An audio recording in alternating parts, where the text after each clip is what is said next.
Hello बच्चों, कैसे हैं आप लोग। आई होप आप लोग बहुत अच्छे होंगे और बहुत अच्छे से तैयारी चल रहा होगा बच्चों। तो आज हम कवर करने वाले हैं chapter 4 that is called quadratic equations. तो ये जो वन शॉट्स का ये फोर्थ लेक्चर है। फर्स्ट लेक्चर अगर वन शॉट का नहीं देखा है तो चैनल पे विजिट करके देख सकते हैं। सेकंड एंड थर्ड लेक्चर भी बच्चों ऑलरेडी मैंने कंप्लीट करवा रखा है। तो आज जो है हम कंप्लीट कवर करने वाले हैं क्वाड्रेटिक इक्वेशंस को वन शॉट्स में, राइट। और इसमें जो है आपको कॉन्सेप्ट तो सारे कवर्स कराएंगे, क्वेश्चन भी प्रैक्टिस कराएंगे। और सबसे इंपॉर्टेंट बात यह है कि इसमें मैं सीबीएसई का PYQ क्वेश्चन भी लिया हूं। तो आपके लिए जो लेक्चर है एकदम सुपर लेक्चर होने वाला है बच्चों। और आप कंप्लीट वीडियो देखोगे तो मुझे नहीं लगता कि आपको इस वीडियो को देखने के बाद दूसरा वीडियो देखने की जरूरत पड़ेगी, क्योंकि सारे कॉन्सेप्ट मैंने लिया है और इसके बेस पे क्वेश्चन भी बहुत सारे मैंने लिए हैं, राइट। तो चलिए देखते हैं कि पूरे सेशन में क्या क्या होने वाला है। सो फर्स्ट ऑफ ऑल हमें क्या समझना है, क्वाड्रेटिक इक्वेशंस। तो क्वाड्रेटिक इक्वेशन जो है बच्चों आपको जनरली सेकंड चैप्टर मैंने बताया था पॉलिनोमियल्स में।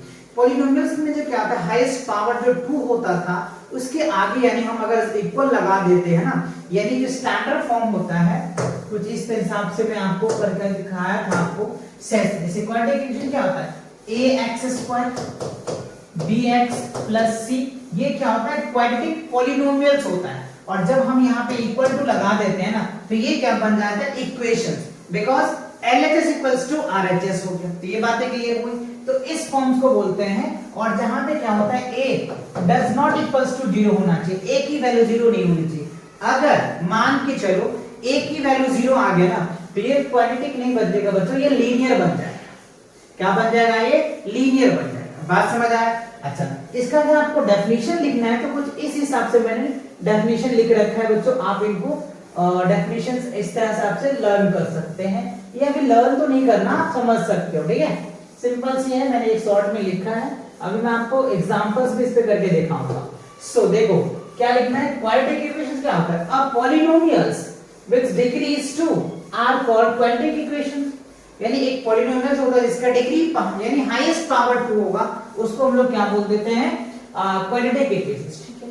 तो देखो अभी यहाँ पे जो x² का जो कोफिशिएंट है, यानी x क्या होता है हमारा, वेरिएबल्स होता है। x क्या है, वेरिएबल्स है। और ये क्या होता है, कोफिशिएंट है, यानी इसके साथ a b c जो होता है हमारे कांस्टेंट होता है, ठीक है। अच्छा, यहाँ पे बच्चों c डाल दो, है ना। ये स्टैंडर्ड फॉर्म हो गया। जनरल फॉर्म जो होता है क्या होता है, ax² bx plus C equals to क्या होता है, 0। ये इनके स्टैंडर्ड फॉर्म होता है, ये आप जनरल फॉर्म बोल दो, राइट। अगर मैं इक्वेशन की बात करूं तो देखो 2x² हो जाएगा, 4x प्लस क्या हो जाएगा 9। ये क्या होता है, हमारा क्वाड्रेटिक इक्वेशन होता है, ठीक है। अच्छा, अब आप यहाँ पे ध्यान से देखो, ये x जो है ना ये हमारा वेरिएबल्स होता है। 2, 4 और 9 क्या होता है, हमारे कांस्टेंट होता है, ठीक है। अच्छा, अगर आपसे पूछा जाता है कि x² का कोफिशिएंट क्या है, जैसे आपको पॉलिनोमियल में पूछा जा रहा था, तो x² का जो कोफिशिएंट है वो 2 है, x का कोफिशिएंट जो है वो 4 है और 9 क्या है, कांस्टेंट है। तो कोफिशिएंट वर्ड भी क्लियर हो गया। वैसे हमने पॉलिनोमियल चैप्टर में डिटेल समझाया था आपको, अगर आपने देखा होगा ये कॉन्सेप्ट आपको बहुत इजी से पता होगा कि कोफिशिएंट क्या होता है, कांस्टेंट क्या होता है, क्लियर है। अच्छा, ये जनरल फॉर्म समझ में आ गया। अच्छा, अब यहाँ पे देखो जो क्वाड्रेटिक इक्वेशंस होते हैं ना, इसकी जीरोस कितने होते हैं, जैसे पॉलिनोमियल बताया था मैंने। तो क्वाड्रेटिक इक्वेशन का जो जीरोस की बात करें बच्चों तो 2 जीरोस होते हैं, राइट। क्या होता है, अगर मैं जीरो की बात करूं ना तो नंबर ऑफ जीरोस होता है ZERO। जीरो जो होता है 2 होते हैं, एक अल्फा होता है और एक बीटा होता है, 2 जीरोस होते हैं। अच्छा, ठीक है। अब अगर मैं इसकी ग्राफ की बात करूं, ग्राफ कैसा होगा, क्वाड्रेटिक का ग्राफ कैसा होगा, तो ग्राफ जो होगा बच्चों पैराबोलिक ही ग्राफ होगा इसका, ठीक है।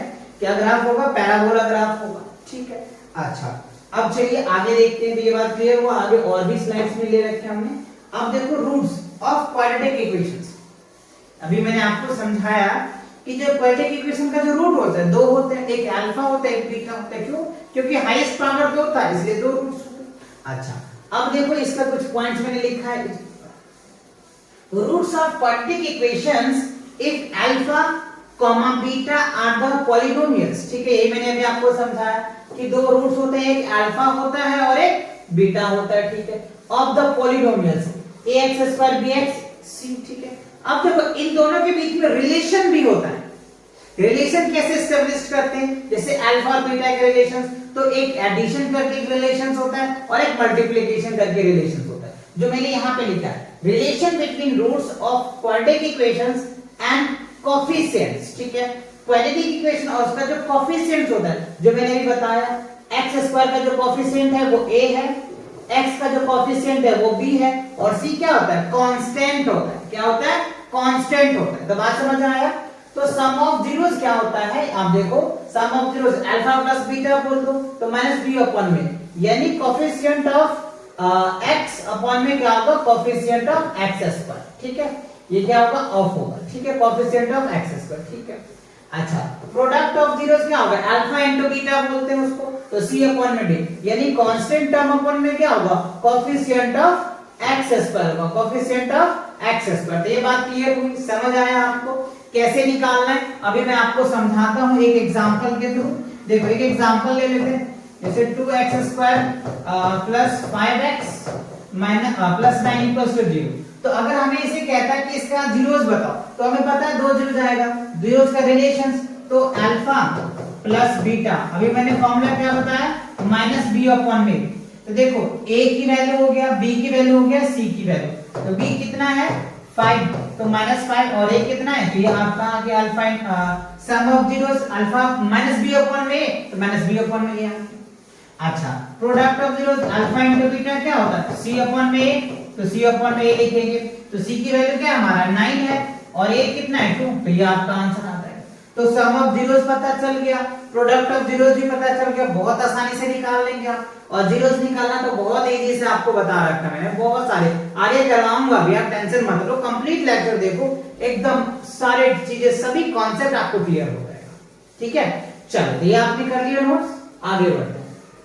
अब देखो कह रहा है फॉर्मेशंस, कह रहा है कि फॉर्मेशन ऑफ क्वाड्रेटिक इक्वेशन। अच्छा, अब तो हमने ये देखा क्वाड्रेटिक इक्वेशन का जनरल फॉर्म पढ़ लिया कि क्वाड्रेटिक इक्वेशंस क्या होता है, उसके कितने रूट्स होते हैं, ग्राफ्स क्या होता है। अच्छा, अब अगर बात आएगी कि दो रूट्स हमें दे दिया जाए, यानी रूट्स के सम्स दे दें, रूट्स के प्रोडक्ट्स दे दें, तो हम क्वाड्रेटिक इक्वेशंस कैसे बनाएंगे, इसमें भी क्वेश्चंस आते हैं, ठीक है। देखो इसके लिए मैंने एक फॉर्म लिख रखा है, फॉर्मूला, आप ये लर्न कर सकते हैं, बहुत बेसिक है। देखो फॉर्मेशन ऑफ क्वाड्रेटिक इक्वेशंस के लिए क्या करना है आपको, सिंपल करना है, the quadratic equations whose roots are alpha and beta, ठीक है। क्वाड्रेटिक इक्वेशंस का ये रहा हमारा इक्वेशन। अभी हमने आपको समझाया सम ऑफ जीरोस होता है, ठीक है, और प्रोडक्ट ऑफ जीरोस होता है, यही तो दो होता है। अगर ये दो दिया जाए तो बहुत आसानी से आप जो है इसका फॉर्मेशन कर सकते हैं, या फिर आप इस हिसाब से लर्न कर सकते हैं। एक्स स्क्वायर माइनस क्या होगा, sum of zeros, sum of roots बोल दो या जीरोस बोल दो, into x plus product of roots या जीरोस बोल दो इक्वल टू दैट। अब देखो मैं आपको एक क्वेश्चन देता हूं, आपको फॉर्मेशन करके दिखाता हूं। जैसे मान लो क्वेश्चन ले लेते हैं, जैसे देखो अल्फा प्लस बीटा हमें क्या दिया होगा, मान लो 2 दिया होगा, ठीक है, और अल्फा इनटू बीटा जो है ये हमें क्या दे दिया है, 4 दिया, ठीक है, और हमें कह रहा है कि quadratic formation of quadratic equations, ठीक है। तो अभी फॉर्मूला हमने क्या बताया आपको, एक्स स्क्वायर इक्वल्स टू क्या होगा, सम ऑफ जीरोस और product of zeros equals to क्या करते हैं। तो अब यहाँ पे लिखेंगे एक्स स्क्वायर, और सम ऑफ जीरोस कितना है हमारा 2, तो यहाँ जाएगा 2x, और उसके बाद क्या है, प्रोडक्ट ऑफ जीरोस क्या हो जाएगा 4, तो ये क्या हो गया 0। अच्छा, अब देखो इसके नीचे कुछ नहीं होता है ना बच्चों, तो हम यहाँ पे कांस्टेंट k लगा देते हैं, क्यों, क्योंकि यहाँ पे कभी कभी फ्रैक्शन में आ जाता है तो वो वैल्यू प्रोडक्ट में आता है, तो आप ये लिख सकते हो, और देयरफॉर आप ऐसे कह सकते हो x square 2x plus 4 equals to 0। ये आपका फॉर्म आ गया, वेयर k इक्वल्स टू क्या होगा, 1 आ जाएगा, k की वैल्यू क्या होगा, 1 आ जाएगा। क्लियर आया समझ में। चलो अगले क्वेश्चन को देख लेते हैं। इंपॉर्टेंट रिजल्ट्स है जो आपने पॉलिनोमियल्स में भी पढ़ चुके होंगे कि जो क्वाड्रेटिक पॉलिनोमियल्स उनके दो रूट्स होते हैं, एक अल्फा होता है और एक बीटा होता है, तो उनके बीच के जो रिलेशंस होता है कि सम ऑफ जीरोस है ना, प्रोडक्ट ऑफ जीरोस, उनके बीच में जो रिलेशन एस्टैब्लिश्ड होता है अलजेब्रिक के फॉर्म में, वो काफी इंपॉर्टेंट होते हैं बच्चों। आप चाहे ये दोनों में आपके काम आएंगे, ये सारे फॉर्मूले काफी इंपॉर्टेंट होते हैं, तो आप इन्हें बहुत अच्छे से याद कर लें, है ना। देखो जैसे कह रहे हैं अल्फा प्लस बीटा का जो होल स्क्वायर होता है ना, वो क्या होता है, अल्फा प्लस यानी सम ऑफ जीरोस और प्रोडक्ट ऑफ जीरोस। इस पे आपके क्वेश्चन पूछे जा सकते हैं। अल्फा क्यू और प्लस बीटा क्यू, यानी हमें क्या करना है, सम ऑफ जीरोस एंड क्या करना है, प्रोडक्ट जीरोस। इसके फॉर्म में ये सारे आपके पूछे जा सकते हैं, ये आपके क्वेश्चन बन सकते हैं, ये भी क्वेश्चन बन सकते हैं, ये भी क्वेश्चन बन सकते हैं सम ऑफ जीरोस के बेस पे, है ना, ये क्वेश्चन बन सकता है, ये बहुत पूछे जा सकते हैं, ये भी पूछे जा सकते हैं। इनका ये मैंने फॉर्मूलेस आप लोग के लिए बना रखा है। आप ये जो फॉर्मूले है ना दोनों चैप्टर में यूज कर सकते हैं, क्वाड्रेटिक इक्वेशन में भी यूज कर सकते हैं और पॉलिनोमियल्स में भी है, आप इसको यूज कर सकते हैं। पॉलिनोमियल में इसके बेस पे बहुत सारे क्वेश्चंस हैं, तो आप इन फॉर्मूले को अच्छे से नोट डाउन कर ले बच्चों, ये बहुत इंपॉर्टेंट है आप लोग के, बहुत बच्चे के इसमें डाउट्स रहता है, इसलिए मैंने वन शॉट में ये चीजें आपके लिया है, ठीक है। अब जैसे अल्फा प्लस बीटा का स्क्वायर तो आपने पढ़ा ही होगा ना, है ना, अल्फा प्लस बीटा का जो अगर स्क्वायर इस तरह से निकाल लेते हैं हम लोग, या a प्लस बी का होल स्क्वायर, तो इस हिसाब से फॉर्मूला आपका बन जाएगा। तो आप इन सभी फॉर्मूले को क्या करेंगे, अच्छे से याद कर लेंगे, ठीक है। अच्छा चलिए इसको जो है हम कर देते हैं इरेज, और इस पे हम आपको दिखाते हैं, क्लियर हुआ। अब देखो बच्चों, इनमें आपने सिंपल जो अलजेब्रा का अगर मैं बात करूं तो आपने अलजेब्रिक इक्वेशन पढ़ रखा होगा, है ना। देखो a स्क्वायर होता है और प्लस बी स्क्वायर का फॉर्मूला भी क्या होता है, यानी आप इसको a प्लस बी कर सकते हो और माइनस 2 इंटू ए ये कर सकते हो, ठीक है, यानी ये आपका फॉर्मूला बन जाएगा a प्लस बी का होल स्क्वायर, ठीक है। तो उसी के बेस पे है, जैसे मान लो आपको a स्क्वायर है माइनस बी स्क्वायर है, तो क्या आपने पढ़ा, a प्लस बी पढ़ा होगा और a माइनस बी पढ़ा होगा, ठीक है, आपको ये चीजें याद होगा, है ना। लेकिन यहाँ पे देखो आप ध्यान से, a क्यू है और प्लस b क्यू है, तो a प्लस बी का होल क्यू हो जाएगा, अल्फा यानी सम ऑफ जीरोस वाला आ जाएगा, देखो प्रोडक्ट ऑफ जीरोस के फॉर्म में। तो ये चीजें आपको देखना है ध्यान से। यहाँ पे देखो a स्क्वायर यानी माइनस बी स्क्वायर यानी अल्फा का स्क्वायर माइनस बीटा स्क्वायर, तो देखो ये तो जो कंपोनेंट्स है ना वो सम ऑफ जीरोस और प्रोडक्ट ऑफ जीरोस उनके बेस पे दिया हुआ। क्यों? क्योंकि आपको पता है क्वाड्रेटिक इक्वेशंस का या पॉलिनोमियल्स का सम ऑफ जीरोस ही आपको मिला रहेगा, प्रोडक्ट ऑफ जीरोस होगा, तो उसी के फॉर्म में ये सारे वैल्यूज दिए हुए हैं। आई होप ये बात आपको समझ में आ गया होगा, आपने सभी को नोट कर लिया होगा। चलो अब आगे बढ़ते हैं। अब देखो आगे क्या है, method of solving quadratic equations. देखो क्वाड्रेटिक इक्वेशंस को सॉल्व करने का ना बहुत सारे मेथड्स हैं, ठीक है। जैसे मान लो अगर मैं बात करूं तो जनरली वैसे 3 मेथड्स है, क्या होते हैं 3 मेथड आपके बुक्स के अकॉर्डिंग है, जिसमें एक मेथड ऑलरेडी डिलीटेड है, आपके सिलेबस में नहीं है ना। देखो फैक्टराइजेशन मेथड होता है जिसको हम लोग क्या बोलते हैं, स्प्लिटिंग द मिडिल टर्म्स होता है, ठीक है।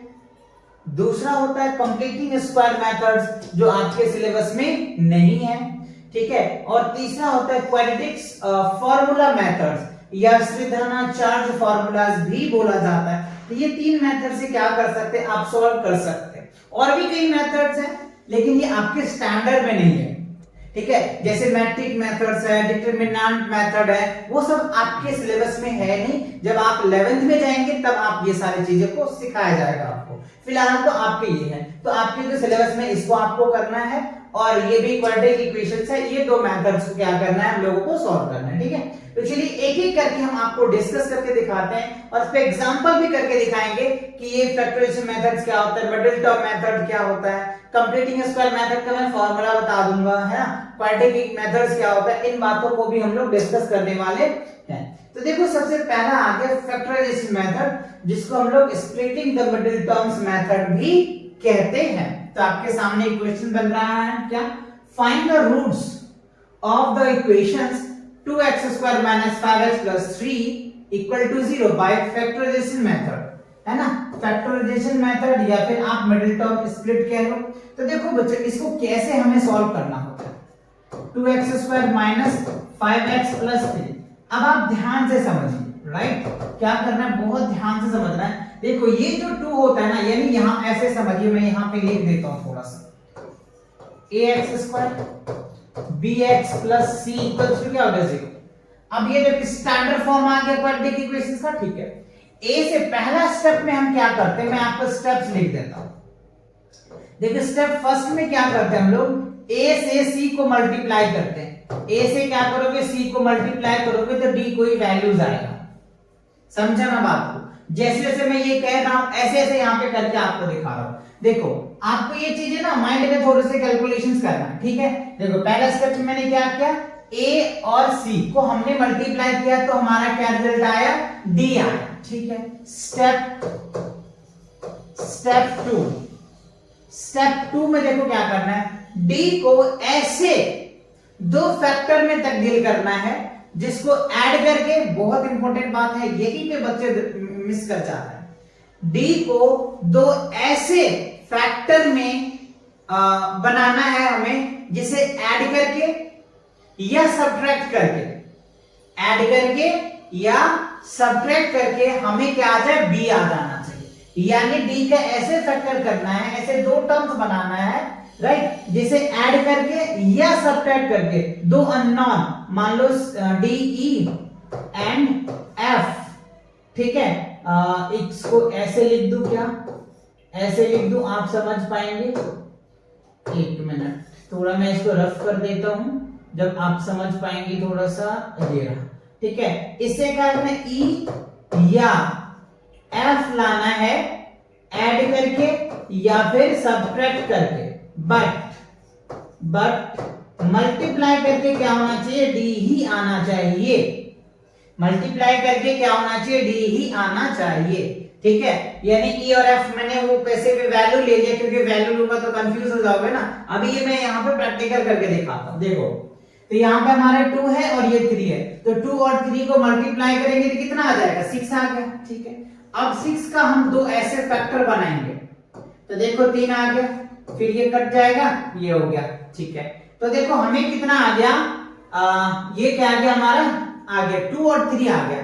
देखो अब यहाँ कैसे बना रहे हैं, 2x², अब यहाँ हम क्या लिखेंगे, 2x, ठीक है, और यहाँ पे क्या लिखेंगे, माइनस का 3x और प्लस क्या हो जाएगा 3। अब ध्यान से समझो ये वाले स्टेप। तो पहले स्टेप में मैंने क्या बोला था कि 2 को 3 से मल्टीप्लाई करो तो 6 आ जाएगा, यानी d की वैल्यू 6 आ गया, ठीक है। अब मैंने क्या बोला, d का ऐसा फैक्टर करो, दो ऐसे फैक्टर बनाना है जिसको ऐड करके या सब्ट्रैक्ट करके b आ जाना चाहिए और मल्टीप्लाई करके d ही आना चाहिए। देखो मैंने किया 2 और -3, इन दोनों को अगर आप ऐड करोगे तो -5 आ जाएगा, और -2 और -3 को अगर आप मल्टीप्लाई करोगे तो d आ जाएगा, 6 आ जाएगा।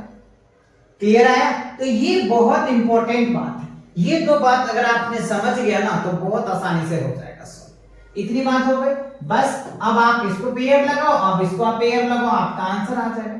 इसमें देखो 2x कॉमन आ रहा है तो x माइनस क्या हो जाएगा, 1 आ जाएगा, ठीक है। अच्छा इसमें -3 कॉमन आ जाएगा तो x यहाँ पे क्या हो जाएगा, x -1 आ जाएगा, ठीक है।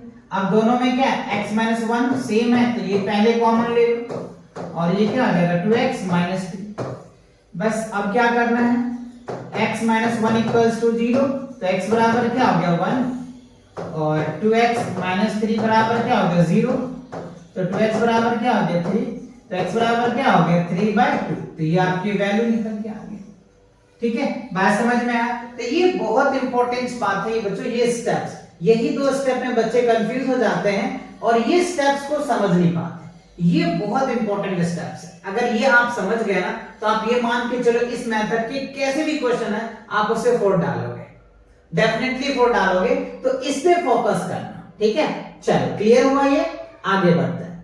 अब देखो कह रहा है क्वाड्रेटिक फॉर्मूला मेथड्स है, यानी सीधा चार्ज मेथड्स है। क्वाड्रेटिक फॉर्मूला क्या होता है, देखो अगर हमें क्या दे रखा है, स्टैंडर्ड फॉर्म क्या दे रखा है, ax² bx + c = क्या होता है 0, ठीक है। तो इसका फॉर्मूला होता है x निकालने के लिए -b ± √b² - 4ac अपॉन में क्या होता है 2a। ये क्या होता है बच्चों, कंप्लीटिंग स्क्वायर मेथड से ये फॉर्मूला आता है।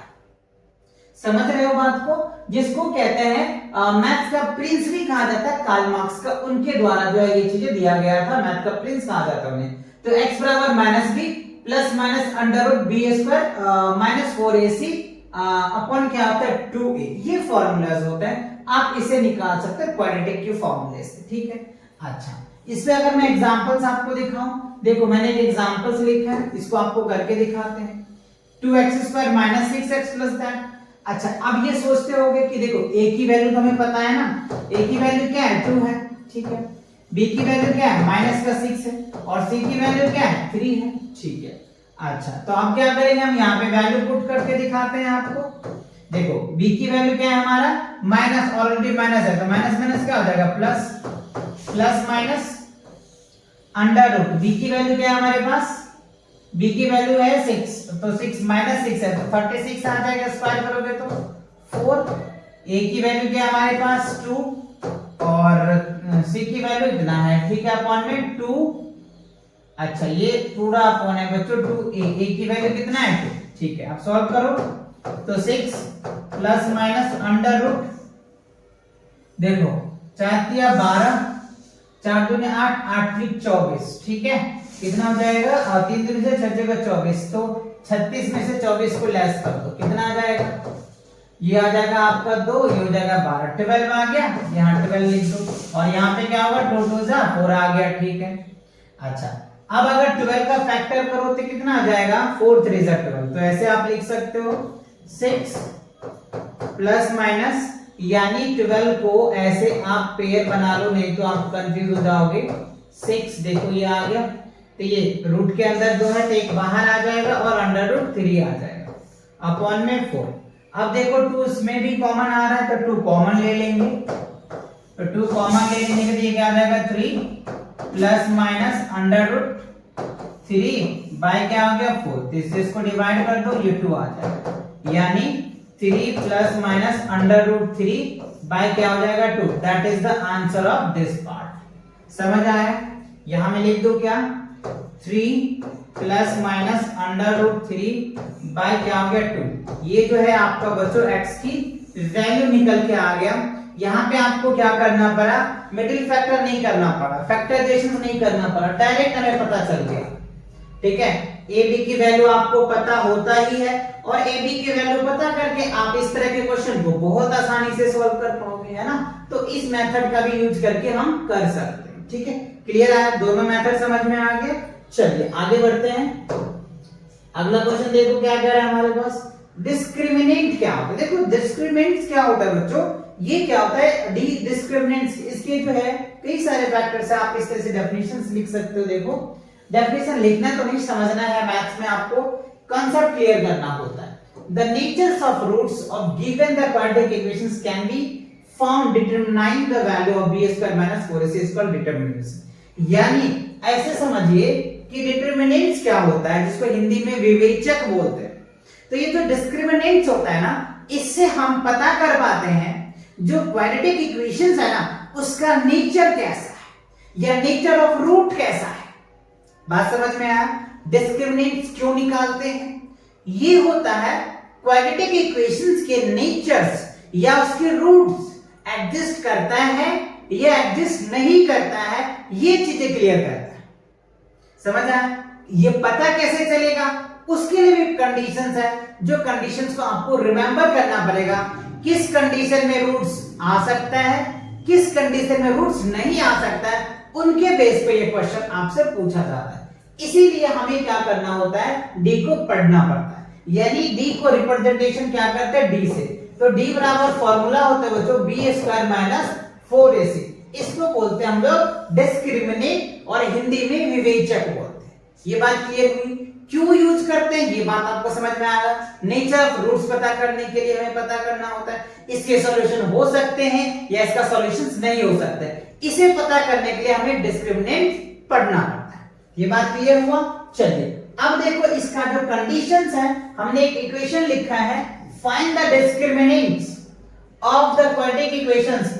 अच्छा यहां पे क्या होगा 2x² - 4x + 3 = 0, है ना। Hence find the nature of roots. अब इसका देखो नेचर ऑफ रूट्स हमें बताना है, तो देखो d की वैल्यू, तो d = फॉर्मूला क्या होता है, d का फॉर्मूला क्या होता है b² - 4ac, ठीक है। तो हमें इक्वेशंस क्या दे रखा है, ये रहा इक्वेशंस 2x² - 4x + 3। तो देखो a की वैल्यू कितना हो गया 2, b की वैल्यू क्या हो गया -4 और c की वैल्यू कितना हो गया 3। तो बस यहाँ पे वैल्यू पुट कर दो, b की वैल्यू माइनस, तो माइनस का 4 पुट कर दो, स्क्वायर 4, a की वैल्यू कितना है 2 और c की वैल्यू कितनी है 3, तो 4 चौक 16, 4 दूनी 8, 8, अच्छा 4 दूनी 8 हो जाएगा, 8 त्रिक 24, तो देखो ये 24 हो गया, तो कितना हो जाएगा माइनस का 8 हो जाएगा। तो अब ये देखो नेगेटिव आ गया, यानी जो d की वैल्यू होता है ना लेस देन 0 होता है ना, ध्यान रखना d की वैल्यू अगर लेस देन 0 होगा ना तो रूट्स नहीं आएगा, रूट्स नहीं होगा, ये इमेजिनरी नंबर हो जाता है, ये क्या हो जाता है इमेजिनरी नंबर हो जाता है। और इमेजिनरी नंबर जो है 11th में पढ़ेंगे कॉम्प्लेक्स नंबर में, है ना, तो क्वाड्रेटिक इक्वेशन से ही आगे जाकर के कॉम्प्लेक्स नंबर पढ़ना होता है, जहां पे हम इमेजिनरी नंबर को भी काउंट कर पाते हैं। तो इसका रूट्स पॉसिबल्स नहीं है, क्यों नहीं है, क्योंकि इसका जो d की वैल्यू है वो 0 से भी छोटा है, नेगेटिव में आया है, 0 से छोटा होता है तो रूट्स नहीं होता है। ये बात समझ में आया? चलिए अब इसका कंडीशंस को भी हम आपको याद कराते हैं। तो d निकालना सीख गए आपने, बहुत आसानी से निकाल लेंगे। चलो मैं एक क्वेश्चन देता हूं, आप खुद करो बच्चों, वीडियो को पॉज करो और एक क्वेश्चन को सॉल्व करो। चलो मुझे बताओ, या मैं एक इक्वेशन दे रहा हूं आपको 2x² plus 4x minus 2 equal to 0। चलिए इसका d मुझे बताइए, फटाफट कमेंट कीजिए, क्या है 2x² plus 4x minus 2 equals to 0। d का फॉर्मूला ये रहा आपके सामने, और इसको आप सॉल्व करें, d का निकाले आंसर, और ये मुझे बताएं क्या इसका रूट्स पॉसिबल है या इसका रूट पॉसिबल नहीं है। लिख लिए क्वेश्चन? चलिए कीजिए, वीडियो को रोकिए और सॉल्व कीजिए, ठीक है। चलो करो आप सॉल्व, आगे बढ़ते हैं। अब देखो क्या है, find the discriminants of the quadratic equations b4x² minus 5 equal to 0 and hence the comments on your natures of roots or of the equations। ये देखो सीबीएसई एग्जाम 2023 में कितना इजी क्वेश्चन आपसे पूछा। बहुत बच्चे जो कंफ्यूज रहते हैं, सर बहुत हार्ड क्वेश्चन पूछा जाएगा, लेकिन बच्चों क्वेश्चन जो है ना बहुत बेसिक लेवल का पूछता है, तो आप बहुत अच्छे से तैयारी करें, बहुत डिटेल्स तैयारी करें, जिससे कि आपको बेसिक क्वेश्चन बहुत आसानी से सॉल्व, ठीक है। देखो कितना इजी क्वेश्चन पूछा गया 2023 के एग्जाम में, 4x² माइनस 5 इक्वल्स टू 0, ठीक है। तो फाइंड द डिस्क्रिमिनेंट्स, तो हमें जो इक्वेशन दे रखा है 4x² माइनस 5 इक्वल टू 0, ठीक है। तो यहाँ पे देखो a की वैल्यू क्या हो गया 4, राइट, और अगर मैं b की वैल्यू बात करूं तो b की वैल्यू तो है ही नहीं, तो 0 आ जाएगा, और c की वैल्यू क्या हो गया माइनस का 5। क्यों? क्योंकि आपको स्टैंडर्ड फॉर्म ये पता है ना, ax² bx plus c equals to 0 होता है, ठीक है। अच्छा, तो अभी हमको पता है कि d का वैल्यू अभी हमने आपको बताया था b² माइनस क्या होता है 4ac होता है, तो b की वैल्यू 0, तो 0 का स्क्वायर करो, माइनस 4, a की वैल्यू कितनी है 4 और c की वैल्यू कितनी है माइनस का 5 है, तो 0 माइनस माइनस क्या होगा प्लस, 4 14 16 16 पंचे 80, ये कितना आ जाएगा 80 आ जाएगा, है ना। यानी d की जो वैल्यू हो गया वो कितना आ गया बच्चों 80 आ जाएगा, d की वैल्यू क्या हो गया 80 आ गया, ठीक है। तो ये आपका क्या निकल के आ जाएगा आंसर। अब यहाँ पे देखो थोड़ा सा कह रहा है कि hence, ठीक है, hence the comments on the natures of roots of the equations। अब इससे आप क्या कमेंट कर सकते हो, सिंपल सा कमेंट ये कह सकते हैं कि d की वैल्यू पॉजिटिव आया, यानी 0 से बड़ा आया। अगर 0 से बड़ा आता है ना वैल्यू, तो इसका नेचर्स होता है, यानी इसका रूट्स होगा, इसका वैल्यू निकलेगा, कुछ तो निकलेगा, बट निकलेगा। क्यों? क्योंकि ये रियल नंबर में काउंटेबल हो जाएगा। तो यही आपको कमेंट्स लिखना है, तो आप लिख सकते हो hence ये इट इज नेचर ऑफ, यानी hence the comments nature of the root of equation। Yes, तो इसका नेचर ऑफ रूट्स होगा, क्या होगा बच्चों, इसका नेचर ऑफ रूट्स होगा बिकॉज 0 से d जो है बड़ा है। क्लियर हुआ? बात समझ में आया? That's good. चलो आगे बढ़ते हैं। अब देखो आगे बच्चों नेचर ऑफ रूट, जो मैं आपको कह रहा था कि अभी जो हमने डिस्क्रिमिनेंट्स पढ़ा, डिस्क्रिमिनेंट का यूज मैंने बताया कि इसे नेचर ऑफ रूट्स पता करने के लिए हम करते हैं, या नंबर ऑफ जीरोस पता करने के लिए करते हैं कि किसका एग्जिस्ट कर रहा है, किसका एग्जिस्ट नहीं कर रहा है। इसके लिए 3 कंडीशंस होता है बच्चों। जो पहला कंडीशन, अगर देखो यहाँ पे पहला कंडीशन क्या होता है, कि 0 से d बड़ा होता है तो रूट्स रियल्स और अनइक्वल्स होता है। जो अभी आपने देखा, जैसे हमने क्या बताया, d का जो है 0 से बड़ा था ना जी, 80 आया था, तो क्या था, रियल भी था और अनइक्वल्स था। ध्यान से समझिएगा, ऐसे बहुत क्वेश्चन पूछे जाते हैं। ठीक है, दूसरा कंडीशन, अगर d बराबर 0 होता है तो रूट्स आर रियली इक्वल्स होते हैं। d की वैल्यू अगर 0 के बराबर हो जाएगा तो रूट्स क्या होगा, d के मतलब दोनों वैल्यू इक्वल्स होगा, क्योंकि क्वाड्रेटिक इक्वेशंस है, तो क्वाड्रेटिक इक्वेशन के दो रूट्स होते हैं तो दोनों रूट्स बराबर हो जाएगा। तीसरा कंडीशन देखो क्या है, d less than 0 roots are imaginary. ये तो मैंने बताया था कि d की वैल्यू अगर नेगेटिव आ जाता है तो उसका जो रूट्स पॉसिबल्स नहीं हो सकता, एग्जिस्ट नहीं करेगा।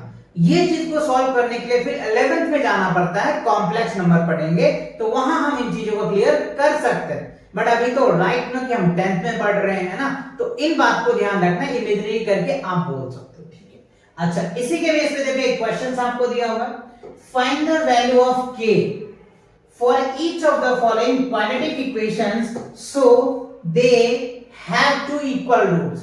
अच्छा देखो कह रहे हैं दो इक्वल रूट्स कब होता है, तो दो इक्वल रूट्स के लिए ये कंडीशन ही तो अभी मैंने बताया है, तो d बराबर 0 होगा। तो सबसे पहले हमें ये जो दिया हुआ है इसको हमें क्वाड्रेटिक के फॉर्म में लाना पड़ेगा। तो चलिए पहले हम लाते हैं, k x² हो जाएगा, ठीक है, और माइनस 2k x प्लस क्या हो जाएगा 6 इक्वल टू 0। अब ये बन गया क्वाड्रेटिक इक्वेशंस। ठीक है, तो अब हमें a की वैल्यू चाहिए, a की वैल्यू कितना होगा k, b की वैल्यू क्या होगा माइनस 2k, और c की वैल्यू क्या हो जाएगा c। ठीक है, अब क्या करें, यहाँ पे देखो equal roots, have equal roots, तो इक्वल रूट्स के लिए फॉर्मूला क्या बताया था, d बराबर 0। ये ना देखो ना d इक्वल्स टू 0 बताया था। ठीक है, तो इसका फॉर्मूला क्या होता है, b² minus 4ac equals to 0 हो जाएगा। ठीक है, अब देखो b की वैल्यू क्या हमारे पास माइनस कर 2, माइनस 2k का स्क्वायर हो जाएगा माइनस 4, a की वैल्यू क्या है हमारे पास k, और c की वैल्यू क्या है 6। ठीक है, इक्वल टू 0, तो यहाँ पे क्या होगा 4k square minus 24k equal to 0। ठीक है, अब इसमें से 4k कॉमन आ जाएगा, तो आप क्या करोगे k² माइनस 6, अच्छा 4k कॉमन ले लो, ठीक है, तो 6 आ जाएगा। ठीक है, 6 और इक्वल टू 0, तो ये क्या हो जाएगा 4k बराबर 0, तो k की वैल्यू एक तो 0 आ जाएगा, दूसरा k माइनस 6 बराबर क्या होगा 6, तो k की वैल्यू क्या निकल के आ जाएगा 6। तो फाइनली हमारा जो k की वैल्यू आएगा बच्चों वो 6 और 0 आ रहा है, 6 एंड 0 आ रहा है, तो दो वैल्यू पॉसिबल हो सकता है ना, तो ये हमारा आंसर होगा। बात समझ में आया, ये तो फिर find the value of k for each of the following quadratic equations.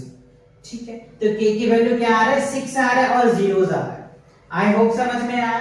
तो ये कंडीशंस बच्चों बहुत इंपॉर्टेंट करता है, इन तीनों कंडीशन को बहुत ध्यान से याद करना है ना। d ये तीन आप है ना, अगर 0 से d बड़ा है तो रूट्स इक्वल होगा, अनइक्वल्स होगा, रियल होगा, d इक्वल्स टू 0 होगा तो इक्वल्स होगा, और d लेस देन 0 होगा तो इमेजिनरी होगा। तो ये कंडीशन आपको याद रखनी है। चलिए आगे बढ़ते हैं।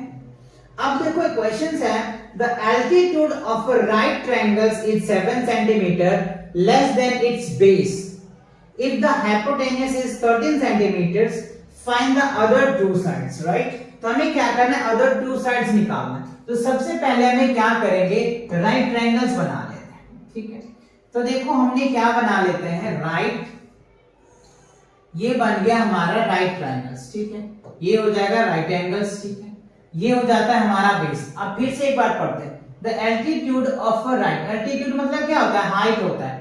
इसको हम चाहे तो क्या नाम दे दें, इसमें तो ऐसा कुछ नहीं दे रखा है, तो a b c हमने नेम दे दिया। ठीक है, अच्छा अब देखो हमें कह रहा है कि बेस से 7, तो बेस हमने लेट कर लिया x, तो एल्टीट्यूड क्या हो जाएगा x माइनस 7, और इसका जो हाइपोटेन्यूज है वो 13 दे रखा है, 13 सेंटीमीटर। ठीक है, तो देखो पाइथागोरस का थ्योरम है, पीजीटी थ्योरम्स क्या कहता है कि h² बराबर क्या होता है p² प्लस b² होता है। हाइपोटेनस का स्क्वायर बराबर क्या होता है, परपेंडिकुलर का स्क्वायर प्लस बेस का स्क्वायर होता है। तो हाइपोटेनस आपको दे रखा है 13, ठीक है, और जो परपेंडिकुलर है वो दे रखा है x माइनस 7 और बेस जो है वो आपको x दिया हुआ है। तो 13 का स्क्वायर करोगे 169 और यहाँ पे a माइनस बी का होल स्क्वायर करना है। क्या करना है, a माइनस बी का होल स्क्वायर। तो क्या होता है a स्क्वायर माइनस 2ab, ठीक है, और प्लस क्या होता है b स्क्वायर। तो ये आ जाएगा। अब इसको एक साथ कर लो, 169 में से 49 को लेस कर दो और यहाँ पे क्या होगा x और x क्या बन जाएगा 2x स्क्वायर और माइनस 14x आ जाएगा, ठीक है। अब अगर आप इसको लेस करते हो तो 120 इक्वल्स टू क्या हो जाएगा 2x स्क्वायर माइनस 14x। अब देखो 2 कॉमन आ रहा है, तो 2 कॉमन लेकर के आप उड़ा सकते हो सभी में से, या आप ऐसे कह सकते हो 2 से हमने डिवाइड कर दिया होल में, तो क्या बन जाएगा 2x स्क्वायर 7x और 60 इक्वल्स टू क्या हो जाएगा 0। मैंने सबको एक साथ कर लिया, ठीक है। अब आपको क्या करना है, अच्छा ये भी तो x हो जाएगा ना बच्चों, ये x रहेगा, ठीक है, ये x स्क्वायर है, क्या होगा x स्क्वायर। अब आप इसको फैक्टर कर दो, 7 को करोगे तो कैसे निकल के आ जाएगा, ठीक है, 7 को फैक्टर करो तो 12 पंचे 60, यस, ये क्या हो जाएगा x स्क्वायर माइनस यहाँ पे क्या करेंगे 12 पंचे 60, इसको ऐसे फैक्टर करो 60 को 1 से मल्टीप्लाई करके, बताया तो था मेथड, 30 आ जाएगा, 2 से कर दो 15, फिर कर दो 3 से 5 आ जाएगा। अच्छा तो देखो ये क्या निकल के आ रहा है 60 का। हमें क्या करना है 7 5 12, ठीक है, देखो 3 दूनी 6 6 दूनी 12 आ गया, ठीक है। तो ये क्या करेंगे हम 12x प्लस क्या कर देते हैं 5x, ठीक है, 7 5 ये हो गया 12 पंचे 60, ठीक है, इक्वल टू 0, फैक्टर बन गया। अब इसमें से आप कॉमन ले लो, x कॉमन लोगे तो x माइनस 12 आ जाएगा, यहाँ पे 5 कॉमन लोगे तो x माइनस 12 आ जाएगा, इक्वल्स टू 0 आ गया, ठीक है। अब जो कॉमन है आप उस पार्ट को ले लो पहले, तो x माइनस 12 आ गया और x प्लस 5 आ गया, ठीक है। तो x माइनस 12 इक्वल्स टू 0, तो x की वैल्यू क्या हो जाएगा 12 और x प्लस 5 इक्वल्स टू क्या होगा 0, तो x की वैल्यू क्या होगा माइनस का, जो नेगलेक्ट करेगा, ये वैल्यू पॉसिबल नहीं हो सकता है, ठीक है।